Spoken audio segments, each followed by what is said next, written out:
Doctor Joe ப்ரெக்னென்சியில் இருக்க ஒரு 5 ப்ராடக்டை பார்த்து டக்குன்னு ஒரு ரிவ்யூ போகலாம். ஃபஸ்ட்டு அந்த 5 லிட்டர் வாட்டர் பாட்டில். அந்த 5 லிட்டர் வாட்டர் பாட்டிலை வாங்கி 5 லிட்டரும் கம்ப்ளீட் பண்ணவங்க ஊரில் யாரும் கிடையாது. ஸோ வாங்கி பிளாஸ்டிக்கில் யூஸ் பண்ணாதீங்க. So 1 out of 10. Second, sleeping pillow மேண்டட்ரின்னு நினச்சிட்ருக்கீங்க. அது வாங்கும்போது நல்லாயிருக்கும். நம்மளுக்கு மூடு எல்லா நாளும் ஒரே மாதிரி இருக்காது. அதில் ஒரு நாள் அது கம்ஃபர்டபுளாக இருக்கும், இன்னொரு நாள் நம்மளுக்கு நார்மல் பில்லோவே கம்ஃபர்டபுளாக இருக்கும். ஸோ அது உங்களுக்கு அந்தளவுக்கு ஒர்க் ஆகாது. 2 out of 10.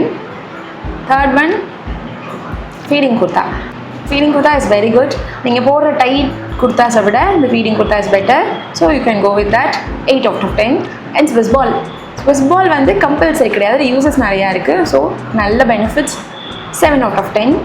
Then scar cream வந்து ஆன்லைனில் எதுவும் பார்த்துட்டு வாங்கி ஒர்க் ஆகலன்னு இது பண்ணாதீங்க. பட் ஒரு சிலருக்கு நல்லாவே ஒர்க் ஆகும். உங்களோட கன்சல்டன்ட் கிட்ட கேட்டுட்டு ஸ்டார்ட் பண்ணுங்கள். இந்த 5 ப்ராடக்ட்டுக்குமே என்னை பொறுத்த வரைக்கும் இதுதான் ரிவ்யூ. இதில் ஏதாவது உங்களுக்கு ரொம்ப நல்லா ஒர்க் ஆயிருந்துச்சு அப்படின்னா நம்ம மக்களுக்கு கொஞ்சம் ஹெல்ப் ஆகும். கமெண்ட்டில் போட்டு போங்க. Share with your friends. By.